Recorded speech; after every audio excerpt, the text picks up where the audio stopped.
Bom dia, colegas. A minha intervenção vem no sentido de fazer uma reflexão mais específica relativamente ao grupo em que me vinculei, o 120, inglês de primeiro ciclo. É um grupo relativamente novo, que se integra no primeiro ciclo, mas que tem as dinâmicas e as características de um grupo de segundo e de terceiro ciclo, desde logo pelo número de turmas. Este ano tenho 12. O número de alunos, tenho 250. O número de horas, 22, e pela organização do trabalho desses níveis de ensino. Diferencia-se pelo facto de passarmos por várias escolas, já passei entre 2 e 5, entre 3 e 5, conforme o agrupamento e pelo número de quilómetros percorridos conforme a região. A minha intervenção vem então integrada no processo de revisão do Estatuto da Carreira Docente, na sua parte de regularização dos horários de trabalho. No nosso grupo, continuam a ser elaborados como se fôssemos à EC, no fim do dia, com a agravante de começarmos agora às 9 da manhã, com furos entre 30 minutos a 3 horas e 45 minutos, no meu horário deste ano.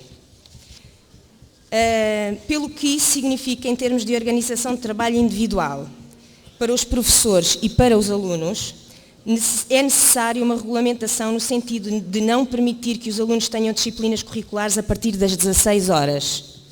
Estas disciplinas, normalmente o inglês curricular bate ao fim do dia, ficam prejudicadas, considerando a sua carga horária diminuta, normalmente de 2 horas por semana para o inglês curricular, e de alguma forma insuficiente, mais o facto da capacidade de atenção ao fim do dia neste nível de ensino ser naturalmente menor, o sucesso dos alunos fica condicionado e o real valor que esta disciplina pode ter nos seus percursos escolares e no seu desenvolvimento global fica viciado.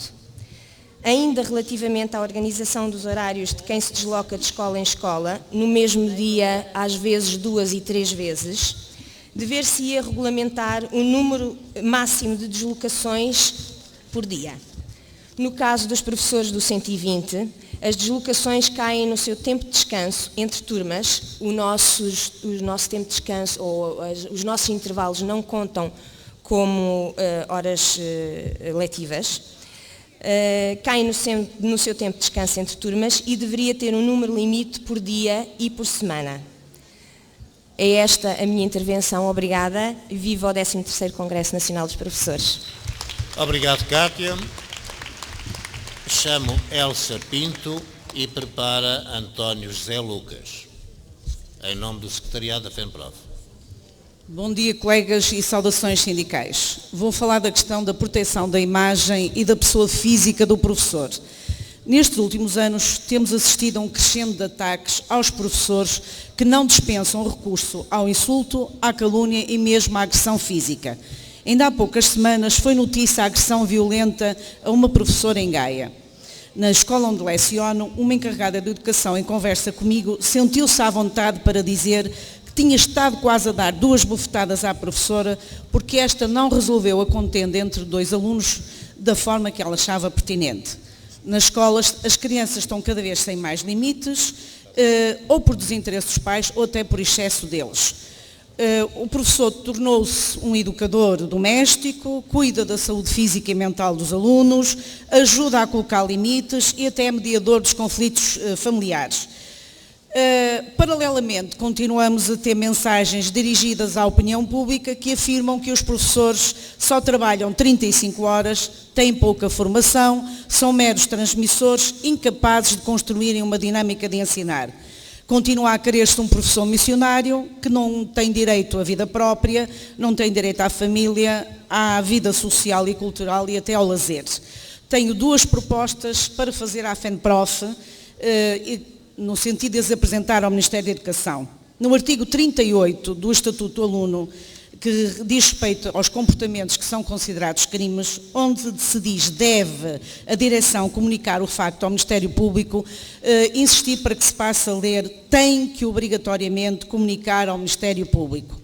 No artigo 42, que diz respeito à proteção especial da lei penal de que gozam os professores,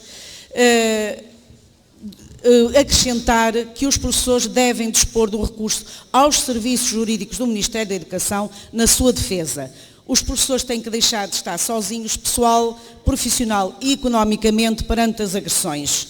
Uma segunda proposta, em todos os documentos e outdoors dos sindicatos, ao lado das reivindicações, que surjam as mensagens do género: o professor também é um orientador, o professor também é um promotor de aprendizagens, o professor também é um regulador de conflitos, o professor também é participante em projetos educativos. Temos que trabalhar a imagem denegrida do professor, de modo a valorizar a escola. Termino manifestando a minha satisfação pelo facto de, apesar de sermos uma grande quantidade já com um nível etário elevado, continuarmos a ser ativos, participativos e reivindicativos. Obrigada.